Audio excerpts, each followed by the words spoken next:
Edgar, muchas gracias. Bueno, me parece bastante clara la manera en que se complementan las dos intervenciones que hemos escuchado.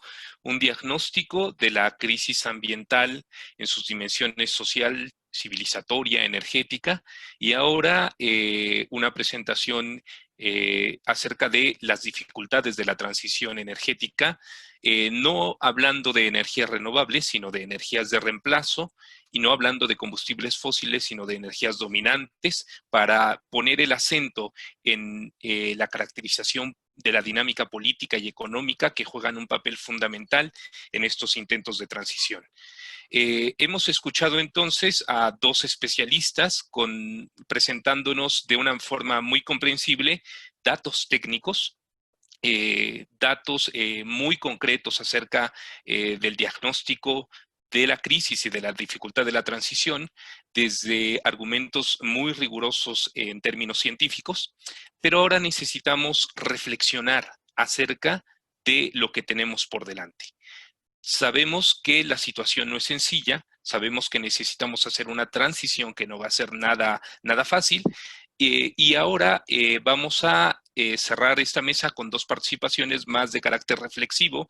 Empecemos por escuchar a Víctor Manuel Mantilla, quien reflexionará acerca de la crisis civilizatoria y las prioridades que le damos en nuestra vida cotidiana, en los más media, en la dimensión política. Y finalmente cerraré yo con una reflexión complementaria. Víctor, te doy la palabra. Adelante. Hola, buenas tardes a todos. Muchas gracias por la invitación. Muchas gracias a mis compañeros y a todas las personas que están escuchando esto. Ya nada más, ¿sí me escuchan todos? ¿Todo bien?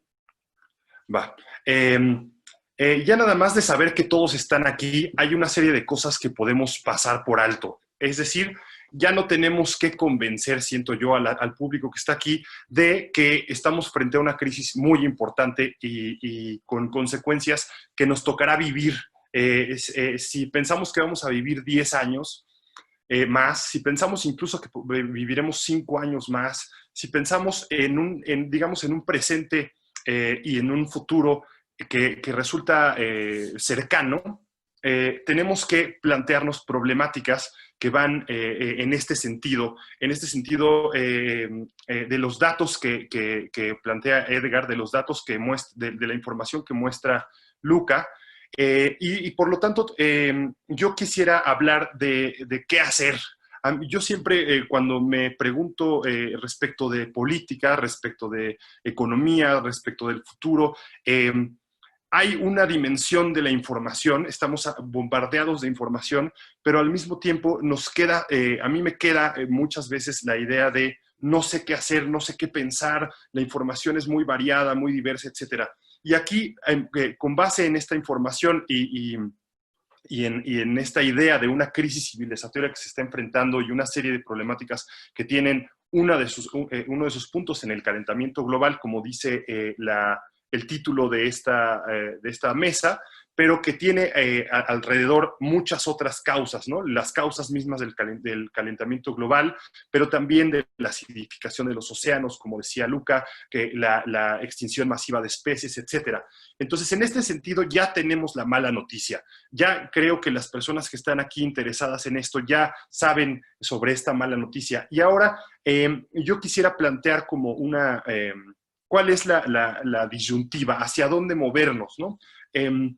En este sentido, ¿qué es lo que está ocurriendo en el mundo? ¿Por qué no nos llega la información sobre esta crisis? ¿Por qué no está tomada suficientemente en serio? Si esto que nos dice Luca, que nos dice Edgar es cierto, deberíamos estar aterrorizados todos, debería haber un gran movimiento social, un gran impulso en el sentido de hacer esta transición, de detener la contaminación, detener el calentamiento global. Hay una frustración global que podemos ver, por ejemplo, entre los jóvenes de Fridays for Future, entre muchísimos lugares, en muchísimos lugares, movimientos políticos, hay eso, pero no hay una preocupación generalizada, ¿no? Si esto es cierto y nos va a tocar a todos ser parte de esta crisis, todos deberíamos estar en llamas, ¿no? Decía Greta en algún momento, se nos está quemando la casa, ¿no? ¿Y cuál es la razón por la cual esto no está pasando? Bueno, un maestro y permacultor, amigo Federico Barceló, daba un ejemplo que a mí me parece espléndido. Decía, es como si tuviéramos una pizza y que a cada quien le tocara un pedazo de esa pizza. Pero de pronto ya la pizza llega sin algunos de esos pedazos y sin embargo seguimos siendo la misma cantidad de personas. De tal manera que la gente, de tal manera que todos los que queremos comer, tenemos hambre, vamos a tratar de tomar nuestro pedazo. En este momento, en el momento de la crisis, en el momento de la energía, todos quieren tomar su pedazo y entre más poder tienen, pues están en una posición más cercana de tomar su pedazo de la pizza. Entonces, aunque la energía sea cada vez menos, con el tiempo es más difícil obtener esta energía, entonces la voracidad respecto de tomar lo que por costumbre creía los actores, digamos, de la economía que les tocaba de esta energía, todos quieren tomar su pedazo, pero ya no está la pizza completa y por lo tanto lo que vemos ahora es una voracidad, una aceleración del consumo de recursos y del acaparamiento de los recursos por la crisis misma. Y en este sentido hay dos ideologías fundamentales, ¿no? Ideologías en el sentido de formas de la conciencia que son limitadas, ¿no? Por un lado, la que nos dice, como bien decía Luca y Edgar, en primer lugar, la que nos dice que tenemos, que el ser humano es ingenioso por naturaleza y que la tecnología crece exponencialmente, cada año se duplica la cantidad de información que puede procesar una computadora, ¿no? Incluso dicen que hasta más. Entonces, hay una especie de esperanza en la tecnología diciendo, lo vamos a resolver. Esto es, en efecto, una crisis, pero nosotros somos muy ingeniosos y estamos haciendo lo que se requiere para que en un golpe de tecnología logremos resolver esta crisis. Bueno, evidentemente ese lado de la ideología es falso por los datos que nos presentaba Luca, por los datos que nos presentaba Edgar, y es falsa, pero responde a un interés fundamental. Ese interés es mantener el estado de cosas en la medida en la que los grandes poderes del planeta se benefician de esa condición, ¿no? Eso es a lo que llamamos capitalismo y este capitalismo parece, durante décadas ha sido un reto enorme plantear una alternativa frente al capitalismo, se ha planteado ideológicamente de diversas maneras y vivimos en este momento un problema muy grande respecto de qué pensar entonces si las alternativas al capitalismo parecían haber fracasado, ¿no? Durante la década de los 80 y a principios de los 90 cayeron las grandes potencias comunistas en donde cuando el mundo estaba dividido en dos partes, ¿no? Le llamaban el mundo bipolar, porque por un lado existían los comunistas y por otro lado existían los capitalistas en una batalla que llamábamos la Guerra Fría, y de pronto todos aquellos que tenían una gran esperanza colocada en la llegada de un comunismo o en la caída de un capitalismo para colocar en su lugar una estructura política que diera pie a una forma más justa de económica y de relaciones humanas, cayó y entonces hubo una especie de orfandad de una de las partes de esta gran discusión global, y en esta orfandad parecía no quedarnos de otra más que continuar con el estado de cosas como lo teníamos, el estado de cosas capitalista, el estado de cosas que Marx decía, el capitalismo tiende a explotar sus dos fuentes de energía principales, sus dos fuentes fundamentales, que son el trabajo humano y la naturaleza, ¿no? Entonces, en este camino, vivimos en el presente entonces una gran orfandad sobre hacia dónde dirigirnos y al mismo tiempo el momento de nuestra historia en donde hay más información en el ambiente, ¿no? Tenemos más acceso a información, pero también tenemos mucho menos directrices que nos permitan saber de esa información cuál es la que nos compete, cuál es la que deberíamos adoptar para tener una posición al revés de lo que se podría pensar, que una cantidad de información enorme nos llevaría a tener una posición más clara.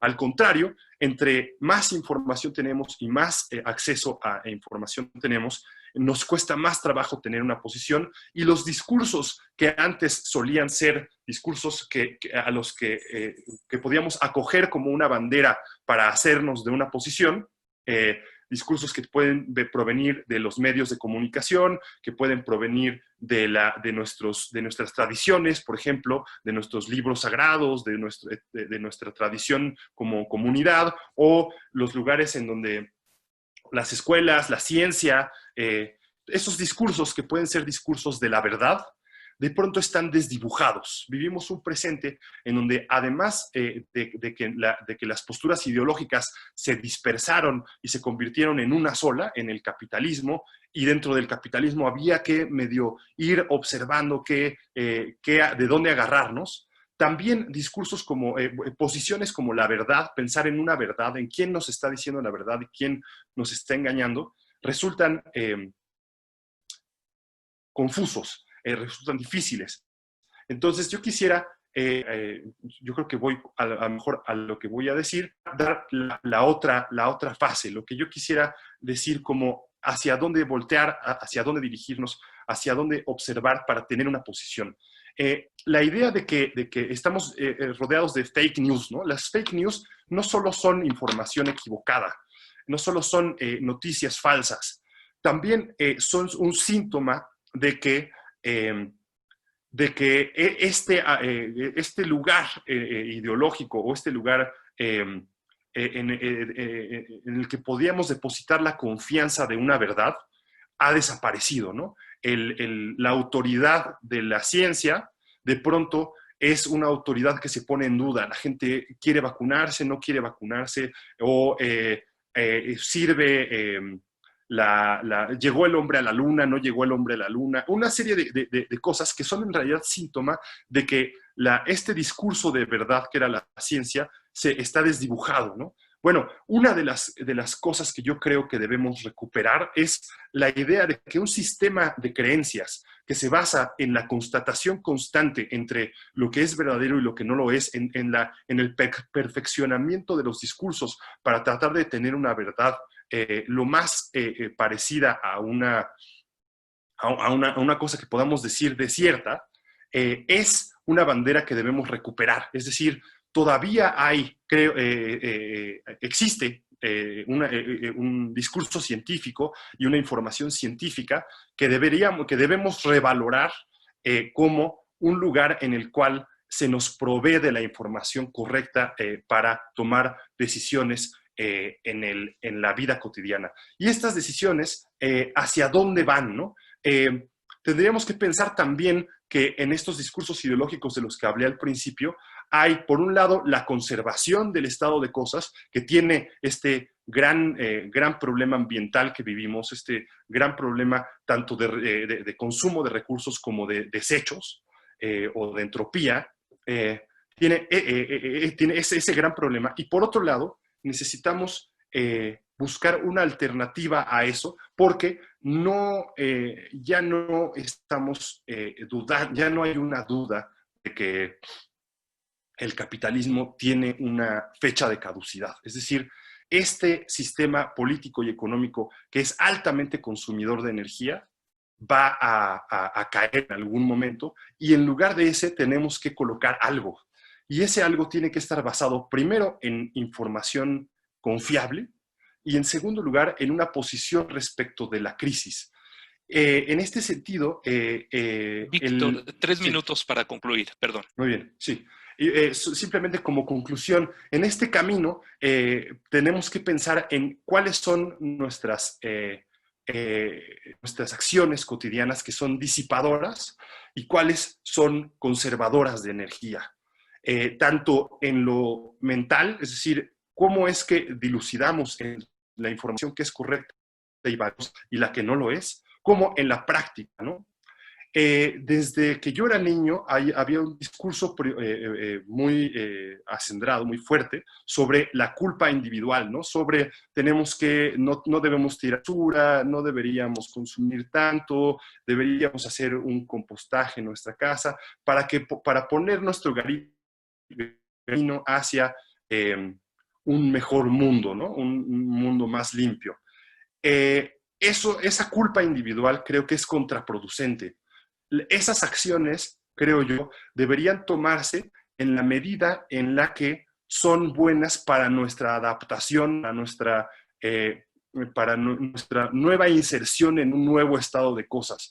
Porque si nos cae la crisis sin que nosotros tengamos una alternativa, nos va a aplastar, ¿no? Entonces, el otro camino, que es también un camino político y un camino ideológico, tiene que ver con el consumo local, con la producción de nuestro alimento, con la autosuficiencia alimentaria, con la autosuficiencia energética y con la solidaridad. Si el humano tiene dos cualidades, yo creo que tiene dos cualidades principales frente al concierto de las especies en el orbe,